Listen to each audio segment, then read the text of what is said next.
Previously in part 1 of this two-part series. Following the radical Swiss Reformation that began in 1525, the radical reformers suffered severe persecution in Switzerland, Tyrol, and all throughout Europe, motivating them to flee to Moravia, a safe, free place for all Christians to gather. It was here where the Hutterites became established, under the leadership and remarkable organization of Jacob Hutter, who the Hutterites got their name from. But they too soon suffered the severest forms of persecution in Moravia under Ferdinand's Habsburg monarchy. The invading Ottoman Empire also did a number on the Hutterites, pillaging their Bruderhofs, burning them down, killing countless numbers, and capturing hundreds upon hundreds of Hutterites, who were dragged back to the Ottoman Empire and sold into slavery. Forced to flee to freer lands in 1620 to 1622, the Hutterites left Moravia and went to Upper Hungary, modern-day Slovakia, and Transylvania, in modern-day Romania. But by the 1690s, the Transylvanian Hutterites and the Upper Hungarian, modern-day Slovakian Hutterites had given up the community of goods. And remember, the community of goods was what separated the Hutterites from the rest of the Anabaptists. Due to the Catholic Jesuits' infiltration, the 30 Years' War, the pillaging Ottoman Empire, and continued persecution, the Transylvanian Hutterite population had fallen from between 1 and 2,000 in the 1620s to only 36 people in 1738.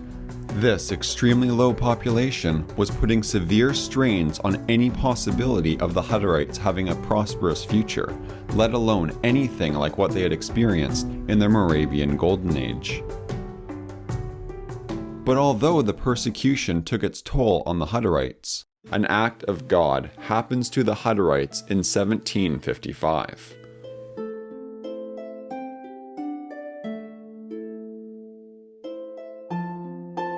In the decline and revival of the Hutterites, Johann Losreth writes that during the 1750s, back in the Austrian province called Carthinia, a vigorous revitalization inside the Lutheran Church was occurring.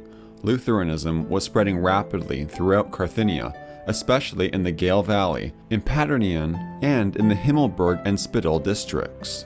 Many of these Lutherans were actually spreading the Anabaptist views from the radical Swiss Reformation.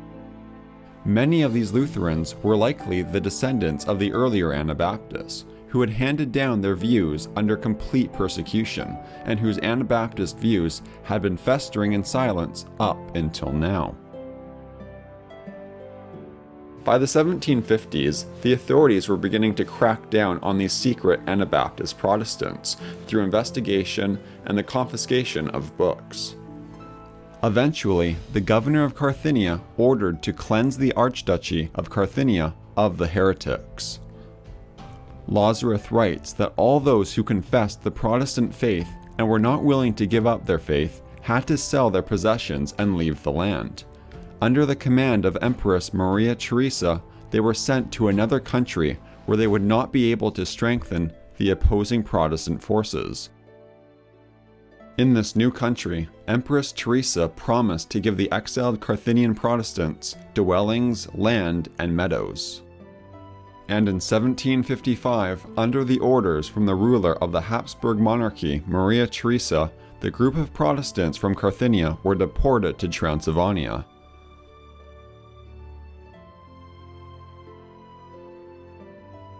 Johannes Waldner, a young boy during this time, writes that many young people left behind parents, friends, and relatives, as did our fathers. He says that the officials provided wagons in which the women and children were transported.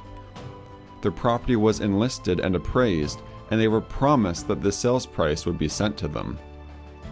After a few months, the exiled Carthinian Protestants, totaling 270, arrived at their destination in the village of Romos in October 1755.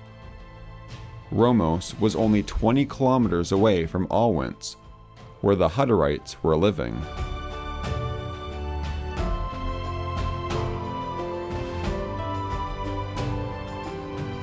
Johannes Waldner writes that after a few days in Romos, a Lutheran magistrate by the name of Kraft appeared in company with a Lutheran pastor and said to them, "Since you could not remain in Carthinia, where the Catholic religion alone is tolerated, the Empress has sent you here. Here you may have the gospel as you desire it. But, in order to be sure of your loyalty, the Empress requires an oath of allegiance from you." However, a portion of the 270 exiled Carthinians were not willing to comply with the authorities and give an oath of allegiance to Maria Theresa. Matthias Hofer, one of those who refused to comply, argued, "How can you demand of us what Christ forbids?" citing Matthew 5 and James 5. But the magistrate replied that Matthias Hofer had no understanding and should read Romans 13. However, no agreement was reached, and the majority of the Carthinian exiles complied with the demand to give an oath, and were rewarded by being given dwellings, fields, and meadows, the promises that had originally been for everybody. But a small minority of these Carthinian exiles refused to give in to the oath. Johannes Waldner, the young boy who was in the group that had refused to comply, wrote, "Our fathers would not permit themselves to be compelled to do anything contrary to the gospel, in spite of the fact that they had accepted the Lutheran faith. They were punished by means of receiving no lands, fields, or meadows, forcing them to search for work in the surrounding villages." Two of these job searchers, Andreas Wirtz and George Waldner, the father of Johannes Waldner, found work at Alwins, the same village where the Hutterites had been established since 1621. As you will remember from part 1 of this documentary, the Hutterites had come to Transylvania under the invitation of Prince Bethlen, who over a century before had granted them privileges to protect them from the Counter-Reformation. In Alwins, the small minority of the Carthinians who had refused to give in to the oath found really good friends in the Hutterites who shared their statement of faith with them. The Carthinian Protestants read the account of the belief of the Hutterian Brethren, which had been written by Peter Riedemann in 1540. After reading the Hutterite statement of faith, the Carthinians were convinced that the community of goods was required by Christians, a practice that the Alwins Hutterites had abandoned in the 1690s. Therefore, the Carthinians essentially joined the Hutterites through association, and after resettling in Grospold, they began frequently traveling to and from Alwins to gather with the Alwins Hutterites. Now unfortunately, the Carthinian Hutterites did not enjoy the same privileges that the Alwins Hutterites had, and they experienced persecution, both from the Lutheran magistrates and especially the Catholic magistrates. An evangelical Lutheran pastor was commissioned to Grospold to convert the new Carthinian Hutterites through his preachings. But Johannes Waldner writes, "He was able to accomplish nothing, for God, who is strong in the weak, stood by them faithfully."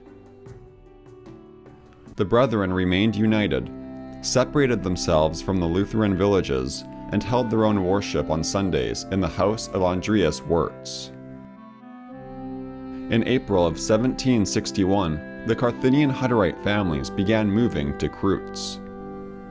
And by 1762, the Carthinian Hutterites had established a Bruderhof with a common kitchen here in their new village, 120 kilometers east of Alwins.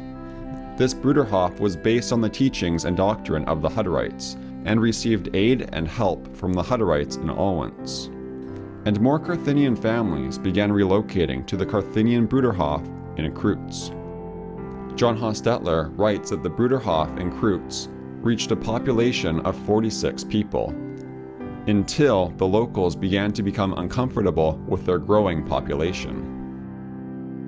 Soon the Transylvanian state got involved, ordering that the Carthinian Hutterites in Kreutz be arrested and be forcibly converted by the Lutherans. These Hutterites were in prison for an entire year.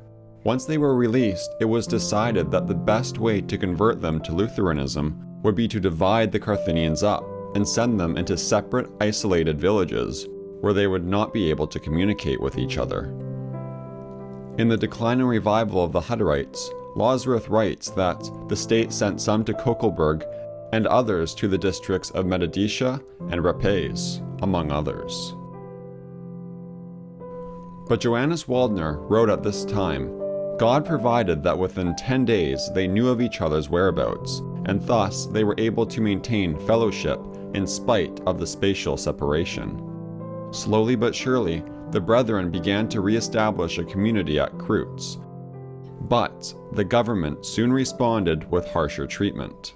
Because the Lutheran Protestants were unsuccessful in converting the Hutterites, the state Catholics took up the challenge themselves.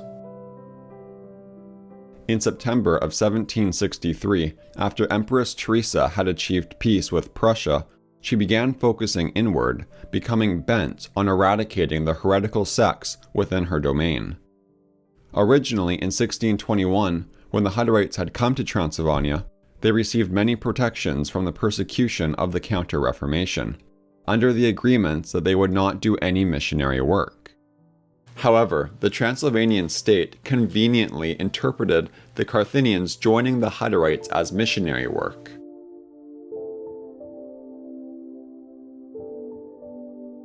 And therefore, Maria Theresa granted the Jesuit Delphini with permission to eradicate all the Hutterite brethren from the Transylvanian lands.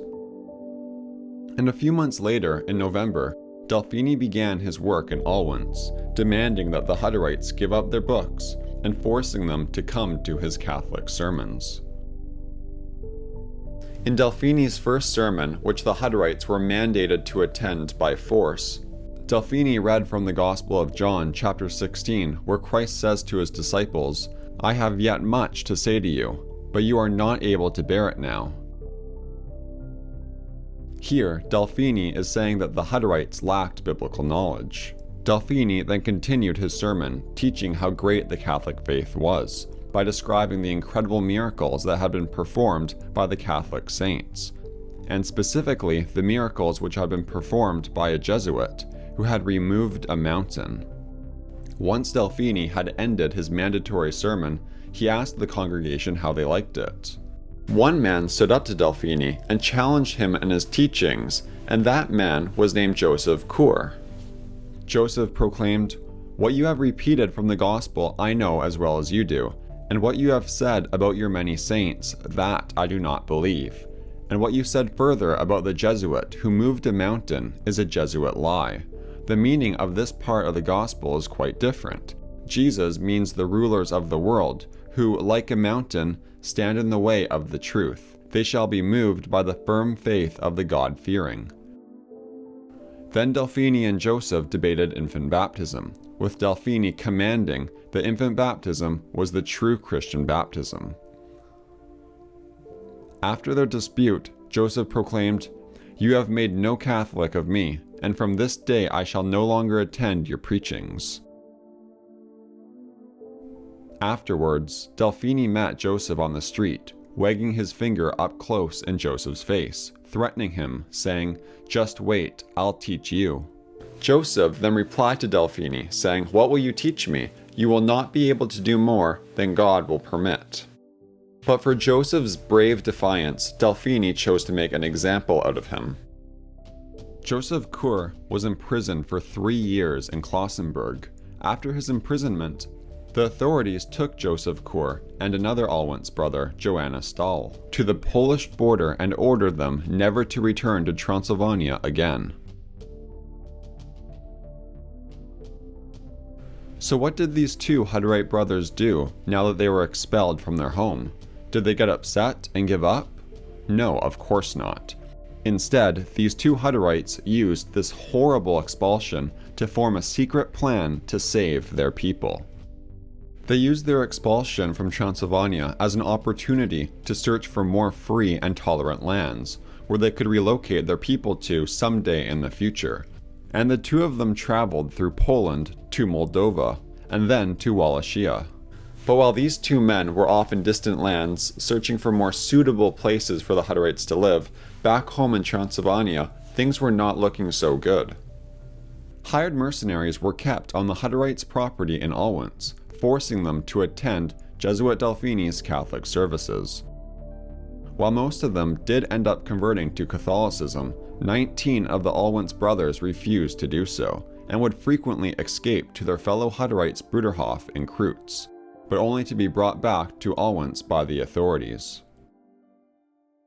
This constant escaping to Kreutz made the authorities aware that Kreutz was collaborating with the Alwance group, and Delphini soon brought his persecution to Kreutz as well.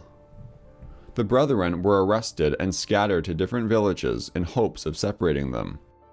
When this failed, the state authorities formulated a plan for a final solution to the Hutterites. The authorities drew up plans to kidnap all the Hutterites' children and to put them in the Catholic orphanage in Hermannstad, while their parents would be driven out and sent off to faraway lands. This is what John Hostetler wrote about this horrific plan. All the necessary preparations were made, and the Hutterite Chronicle states that even the beds for the children were in readiness. This created a great horror amongst the Transylvanian Hutterites in Alwance and Kreutz. However, as the Hutterite Chronicle says, "But God brought these intentions to naught." And boy, oh boy, did he ever. Because do you remember the two brothers who had been expelled from Transylvania and left at the Polish border, ordered never to return home to Transylvania? Well, during this time, Joseph Kur and Joanna Stahl had used their banishment as an opportunity to find a place for more free and suitable lands for their people. And they had succeeded. The two Hutterite brothers had found more suitable and freer lands for the Hutterites to go to in Wallachia, which was also much more free and tolerant of their beliefs. After their discovery of Wallachia, these two brothers secretly returned to Alwance, directly disobeying the orders that had been made to them to never return again. At great personal risk, they returned secretly to Alwance and reported their discovery of Wallachia to the brethren, where there was plenty of land and liberty available for them if they were to leave. Despite the Transylvanian state denying the Hutterites passports, not allowing them to leave Transylvania, and even guarding the mountain passages, the Hutterites ultimately decided to leave in the name of God and under the guidance of a Wallachian guide that they had hired in secrecy. On the 3rd of October 1767, at 10 o'clock in broad daylight, the Hutterites at Kreutz packed up what they could carry and left. In total, there were 67 people, including 16 from the old Hutterite group at Alwance, who left and made the difficult journey to Wallachia. On October 21st, all 67 Hutterites safely arrived in Poliest. This journey was full of many hardships and interesting events, but we will go into this in a separate video. Joseph Kur and Hans Kleinsesser went to Bucharest in search for a place to stay. There, they met a German Saxon who offered that they live beside him in his own district, which the Hutterites agreed to. On the 16th of November, they arrived in Krabach, 7 kilometers west of Bucharest, and we are told that the Hutterites built huts out of the earth. But extreme hardships immediately began when war broke out between the Russian Empire and the invading Ottoman Empire. Johannes Waldner, the Hutterite historian who witnessed all of this, writes in great detail the atrocious plundering and pillaging that the soldiers committed against his community. The Hutterite brethren lost everything to the pillagers, and lived in constant fear of being assaulted, killed, and captured by the Turks, as had already happened in their past encounters. Johannes Waldner writes that they finally had to flee into nearby woods to save their lives, where they decided that they had to leave Wallachia. In early 1770, they sent a letter to the Russian military general Alexander, saying they wished to settle in more peaceful lands but didn't know where to go. According to John Lazarus, General Alexander was very sympathetic to the Hutterites, and he recommended to the Hutterites that they go to Kiev, where the governor, Count Peter, could help them settle. Alexander generously provided the Hutterites a wagon, with a pair of oxen, and gave them a passport with the necessary documentation to find Count Peter at the army headquarters in Kiev, who would help the Hutterites settle in more peaceful lands, where religious tolerance was granted. The Hutterites gratefully accepted General Alexander's help, and on the 10th of April 1770, the Hutterites sold what little remained, and began their long journey that same day. It must be said that this journey was extremely dangerous.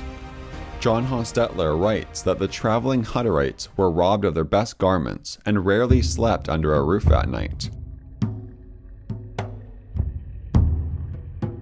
Often they had to camp in a forest to await the outcome of an ongoing battle before being able to move forward. And on 2 occasions, we are told that the Hutterites would arrive in a village whose inhabitants had all been taken into slavery by the Turks only a few days beforehand. Back in the year 1605, the Turks had succeeded in doing this to the Hutterites when they dragged away 240 Hutterites, mostly women and girls, to be sold as slaves. If you're interested in learning more about this story, check out this video here. In this video, I cover the event, but also I cover the incredible journey a Hutterite named Solomon went on in order to find the enslaved sisters. It's a very inspiring story. But nevertheless, despite all of the hardships while traveling through Moldova into Ukraine, the Hutterian brethren remained true to their faith. They also continued living out their community of goods.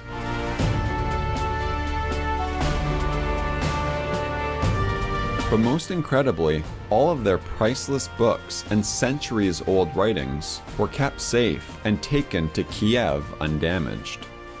After more than 3 months of traveling, on the 1st of August 1770, the small group of around 60 Hutterites reached Vyshenki. Now in their new home, the Hutterites signed a contract with Count Peter, which allowed them to live communally and exempted them from military services, oaths of allegiances, and court appearances.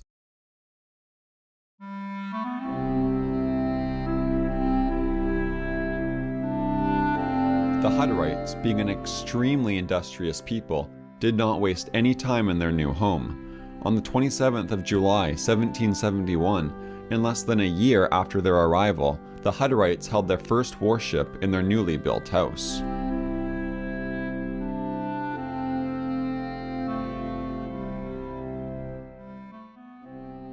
The Hutterites in Russia also focused on sending delegates back to Transylvania, where there were still Hutterite brothers and sisters imprisoned. In 1771, Paul Glanzer was sent to Transylvania to tell all of the Hutterite prisoners of their whereabouts now in Russia. Glanzer also tried to bring back to Russia anyone that he could. Unfortunately, despite Maria Theresa now allowing religious prisoners to be freed if they promised to leave her domain, the Jesuit Delphini still refused to release any of the Alwyn's Hutterite prisoners. However, there was some good news after all. Anna Wipf and her daughter Gretel did manage to escape prison and were escorted to Russia by Paul Glanzer. 2 years later, a tiny group of Hutterites were released from prison, and 6 of them came to Russia. These freed prisoners included Matthias Hofer and 5 Hutterites of the Glanzer's family: Martin, Christian, Barbara, Maria, and Margaret. While imprisoned, Matthias Hofer wrote over 30 hymns during his 16 years in prison. In 1782, Joseph Kur and Elias Wipf went to Romania and succeeded in bringing back 2 of his 3 children. Joseph Miller and Christian Hofer also went on a mission to Romania, and on their way back they visited several Mennonite churches, sharing their Hutterian way of life and ending up converting 15 Mennonites to the Hutterian Brethren, who came along with them to Vyshenki. The Hutterites, now in Russia, also focused on their brothers and sisters in Upper Hungary, in modern-day Slovakia.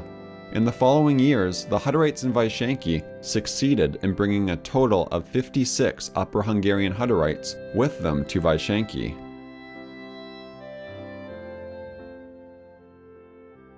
In 1787, the Ottoman Empire invaded Russia again, and the Russian state imposed a recruitment quota for fighting-aged boys and a universal head tax. The Hutterites refused to comply with both of these mandates, and while there was a little bit of friction for a time, they did all blow over. But in 1796, when Count Peter died, his inheritors lowered the Hutterite status from landowners down to serfs. And serfs were peasants who were owned by the state and worked on the state's property, called crown lands. But this violated the agreement that the Hutterites had made with Count Peter, so in defense, the Hutterites reached out to Tsar Paul I, Emperor of Russia, who invited them to settle on crown land in Radyshiv, 10 kilometers north of Vyshenki, where he promised to give the Hutterites their previous legal status, which was the same status as the Mennonites and the German colonists. And so the Hutterites decided to move to their new home, where they all settled on crown land in Radyshiv. The Hutterite Chronicle writes, Vyshenki was our home for 32 years, less 36 days. During this time, many brethren, sisters, and children died, and all 172 of them are buried there.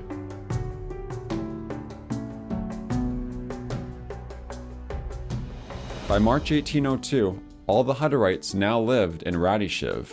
John Hostetler writes that there were 202 Hutterites now at Radyshiv, made up of 99 men and 103 women.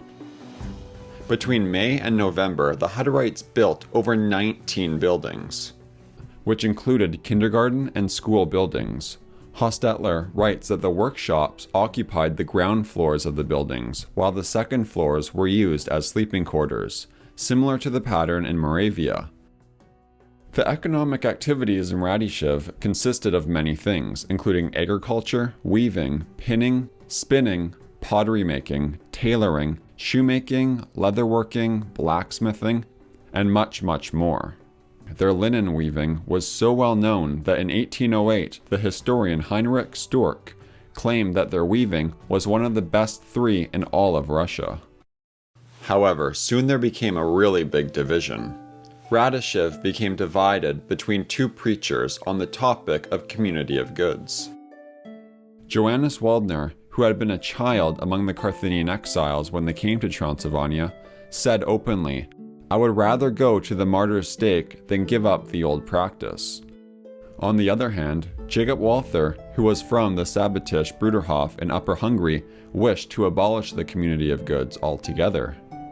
Waldner's party was made up of 20 families, while Walther's party was made up of 30 families. Jacob Walther's group ended up leaving the Radyshiv colony and joining the Chortasa Mennonite settlement 460 kilometers south. Unfortunately, a fire broke out in Radyshiv, destroying most of the Hutterites' buildings. In 1819, the Hutterites abolished the community of goods altogether, for the second time in Hutterite history. When this news spread to the Hutterites in the Chortasa Mennonite settlement, they all returned back to Radyshiv. By 1842, the Hutterite population had become too big for their lands in Radyshiv, and all the Hutterites relocated to the Molochtina Russian Mennonite settlement.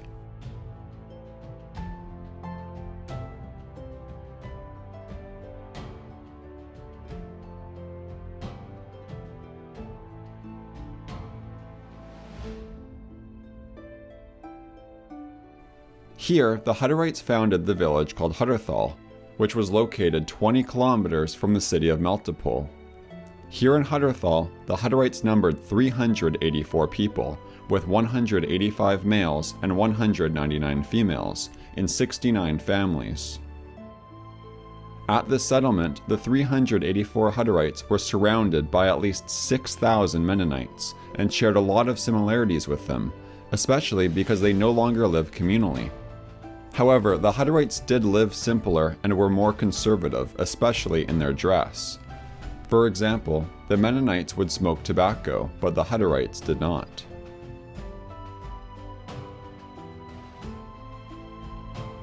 Here in Hutterthal, the Hutterites got to work and had some good economic successes. In 1852, the Hutterites founded a second village called Johannesra. In 1856, they founded two more settlements, one called Hutterdorf and the other New Hutterthal. And in 1868, they founded Schuromet. In the year 1859, something amazing happened. Remember, since 1819, the Hutterites had been living without the community of goods, which had been unique only to the Hutterites. But this changed for good in 1859, when Michael Waldner successfully established the community of goods on one part of the Hutterdorf colony. Waldner's nickname was Schmiedenmichael because he was a blacksmith, and therefore the group he founded was called Schmiedelut, the first of the three branches of the Hutterine Brethren. Then, in 1860, a second community of goods was founded by Darius Walter, on the opposite end of the Hutterdorf settlement, who soon took the name Dariuslut. And the Hutterites living in the center of Hutterdorf continued living without the community of goods.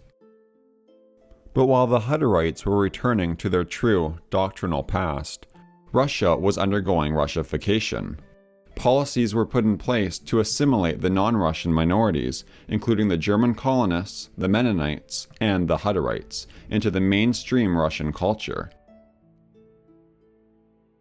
And the policies introduced under Russification began to violate the contractual agreements that had originally been made with the Hutterites, including their exemptions.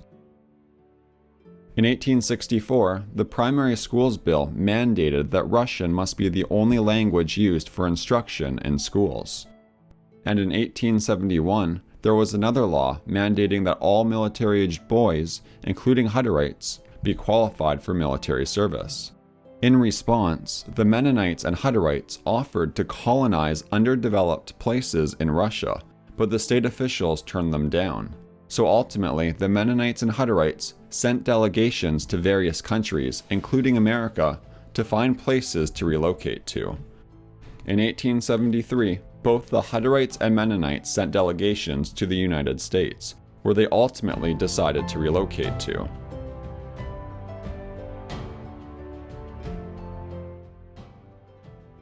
But when the Russian government noticed that they were about to lose 45,000 of their most skilled farmers, the emperor sent a representative to visit with the Mennonites and Hutterites in hopes of incentivizing them to stay in Russia.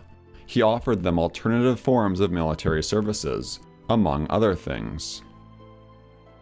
As a result of these incentives, according to Hostetler, only 18,000 of the originally planned 45,000 actually ended up moving.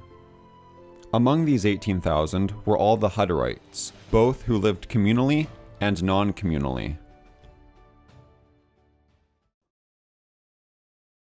Unfortunately, the 27,000 Mennonites who decided to stay in the Ukraine suffered horrible atrocities under communism in the following century. In 1917, the Marxist Bolsheviks took over the country by forceful revolution, officially establishing a communist government, focused on equity and collectivization above all else. The Marxists labeled the more prosperous and productive peasant farmers in the Ukraine as kulaks, meaning privileged farmers, because they insisted, according to communist doctrine, that the kulaks' relatively greater productivity and wealth was conclusive evidence that they were oppressing, exploiting, and robbing the less wealthy peasant farmers around them. Dekulakization was the formal policy of the Soviet Union, conceived by Lenin and executed by Stalin, to liquidate the kulaks as a class. According to the book The Harvest of Sorrow by Robert Conquest, a peasant was determined to be a kulak if they owned more livestock than their neighbors, used hired labor, rented land to farm or rented out land to be farmed, were involved in trade, or ownership of a motor or complex machine. Keep in mind, these are just a few activities that would earn you the title kulak, and certainly not all of them.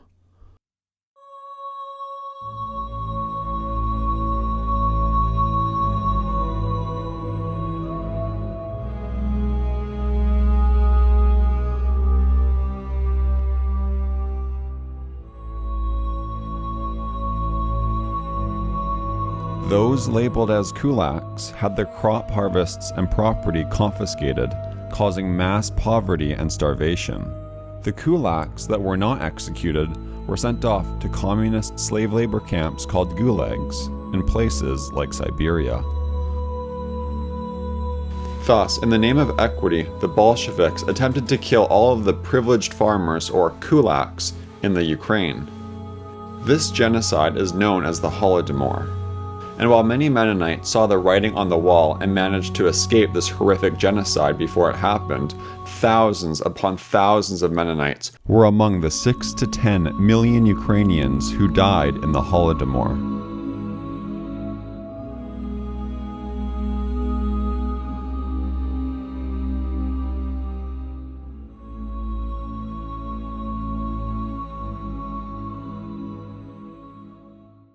But on that dark note, the Hutterites who did manage to relocate to America in the 1870s fared quite well in their new home. On the 5th of July, 1874, the two Hutterite branches living with the community of goods, the Schmiedelut and the Dariuslut, arrived in New York, where they got on a train and made their way to Lincoln, Nebraska. In Lincoln, 36 Hutterite children tragically died of dysentery. After an unsuccessful land search in Nebraska, the Hutterites boarded a train headed towards Yankton, South Dakota, and arrived there on the 8th of August, 1874. Now in South Dakota, the Hutterites settled on large tracts of land, creating the first Bruderhofs in America. Another group of Hutterites still living in Russia had attempted to re-establish their community of goods, but had failed, until they came to South Dakota. When they came to America in 1877, under the leadership of Jacob Wipf, they established the community of goods, and this branch became known as the Lerhelut. By 1879, 1,265 Hutterites had arrived in South Dakota, ending their 104-year story in Russia. Russia had been very good to the Hutterites, and in these 104 years, the Hutterites had grown from an estimated 60 people in 1770 to 384 in 1842, and to 1,265 by 1879. But of these 1,265 American Hutterites, not all were living according to the community of goods. The communal living Hutterites in the three branches totaled only around 450 of the total 1,265 Hutterites. 800 of the Hutterites who had come by 1879 identified as the Prairielut, who acquired individual farms under the Homestead Act of 1862. The Prairielut did not stay true to their traditional Hutterian statement of faith. Due to the Prairielut's more liberal beliefs, they lost their traditional conservative strictness and slowly assimilated into the more progressive Mennonite groups, eventually becoming indistinguishable from the surrounding American public. But despite the communal Hutterites and the Prairielut's differences, they still lived in very close proximity to one another.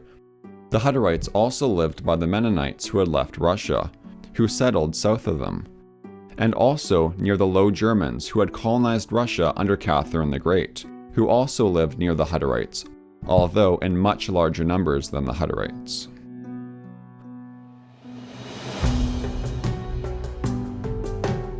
The majority of the Hutterites today are descendants of the original 450 Hutterites, who belong to the three communal living branches, the Schmiedelut, Dariuslut, and Lerhelut. From 450 people in the 1870s, their population is now an astonishing 45,000 to 50,000 people as of 2022. From their arrival in the 1870s until the outbreak of World War I, there are no records of the Hutterites ever coming in conflict with any of their American neighbors. But despite their peaceful existence, the Hutterites were very agitated by America's involvement in the Spanish-American War. When war broke out in 1898, the Dariuslut Hutterites established a settlement in Manitoba as a backup plan to relocate to, if they were to ever be drafted into a war.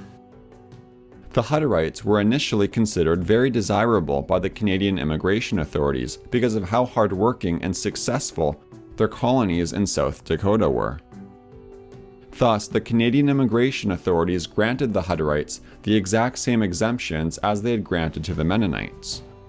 This occurred in the 1899 Order in Council, which granted the Hutterites exemptions from military service, the right to have independent schools, and permission to live communally. But no colonies were permanently established in Canada during this time.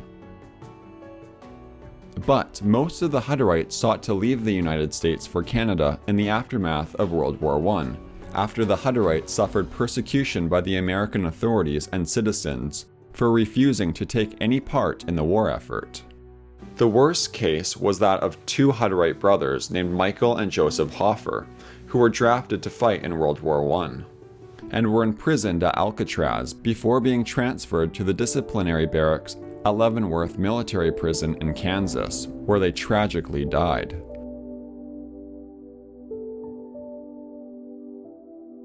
Also during this time, the Hutterite colonies were subjected to persecution. They were robbed, their buildings were burnt down by arsonists, and the media smeared them with lies and taunts. The media accused them of being Kaiser supporters. The media also condemned the Hutterites for their lack of patriotism, because the Hutterites would refuse to buy Liberty bonds, while conveniently leaving out that the Hutterites were instead contributing money for the relief of war suffering. But nevertheless, a local bond committee in South Dakota assigned the Hutterites a quota of how many war bonds that they were required to buy. But the Hutterites stuck to their principles and refused. So on May 10th, 1918, the newspaper Sinox Falls Press published a long article about how the Mennonites refused to buy Liberty bonds. If the Mennonites do not like the idea, let them pack up what they can carry away and return to that part of Europe where they came from. It's important to note here that the media usually referred to the Hutterites as Mennonites, as can be seen here. But the newspaper's propaganda about the Hutterites not contributing at all, not even contributing in their own ways, angered many South Dakotans who turned against the Hutterite colonies. Some angry citizens traveled to the Jamesville colony and stole 100 steers and 1,000 sheep, which were then sold at a livestock auction, with the proceeds being used to purchase Liberty bonds. Then, in June 1918, a group stole 82 gallons of wine from the Jamesville colony. However, I already made an entire video illustrating the horrible experiences that were afflicted upon the Hutterites during World War I. So go check out that video, which you can find right here. In this video, I covered what happened to the Hoffer boys, as well as the attacks that occurred on the Hutterite colonies. By April 1919, 1,700 Hutterites, about 2/3 of their total population, were now living in Canada, settling on more than 15 colonies throughout Alberta and Manitoba. In an attempt to restrict the Hutterites from expanding and buying up more property, the province of Alberta passed several extremely discriminatory laws against the Hutterites. In 1942, they passed the Land Sales Prohibition Act, banning the selling of property to Hutterites. The Hutterites could only buy a property if it had been listed on the open market for longer than 60 days. Yeah, so basically all the crummy properties that no one wanted to buy were then sellable to the Hutterites. Pretty messed up stuff. Then in 1947, the Albertan government passed the Communal Properties Act, banning the Hutterites from expanding altogether. This was very difficult on the Hutterites because of their booming natural population growth, with a birth rate of between 9 and 10 children per woman. Despite these laws being repealed in 1973, many Hutterites had already left Alberta and had established colonies in British Columbia, Saskatchewan, Montana, and also South Dakota. South Dakota once again became a haven for the Hutterites when in 1935, they gave communes the same tax privileges as corporations, where they now only had to pay local taxes. While this initially led to many Hutterites returning to South Dakota, the privileges in South Dakota were repealed in 1955, causing an exodus from the state. In 1951, the Hutterian Brethren Church was recognized by the Canadian Parliament. And a couple decades later, when Alberta repealed their Communal Property Act in 1973, the Hutterites immediately began purchasing land. According to Susan Huntley, the Hutterites bought 62,000 acres of land in just 5 months, and by 1975, they owned 1% of all the arable land in Alberta. Those who live near the Hutterites today love their meat, produce, and pastries. Part of my family comes from the province of Alberta, and they have always praised the Hutterites for their hard work, honesty, high-quality meats and baked goods, as well as their strong family values. In 2020, the Hutterite population stood at around 50,000 people. According to the website Hutterites.org, about 70% of all Hutterites live in Canada, with the remaining 30% in the United States. The majority of the Canadian colonies are in the province of Alberta, with 199 colonies, followed by Manitoba with 117, 81 in Saskatchewan, and 2 in British Columbia. The majority of the American Hutterites are located in the state of South Dakota, housing 69 colonies, followed by 62 in Montana, 10 in North Dakota, 9 in Minnesota, 5 in Washington State, and 1 in Missouri. Fun fact, there was actually a Hutterite colony in Japan, which was founded in 1972. Despite being disbanded in 2019, at its peak in 1981, the Awa Hutterite colony was home to 30 people. The Hutterites are an amazing people, with an incredibly rich history full of many surprises, some of which certainly seem to be like acts of God. I have thoroughly enjoyed my initial research into the Hutterites, and I am so looking forward to doing more in-depth research for future videos. Thank you for watching this video until the end. If you enjoy my work, please consider supporting my work on Patreon. By becoming a Patreon, I will respond to all of your questions through Patreon's direct messages. You will also get early access to all of my documentaries before they're released to the general public. But most importantly, you will be helping me produce higher quality and more frequent content in the future.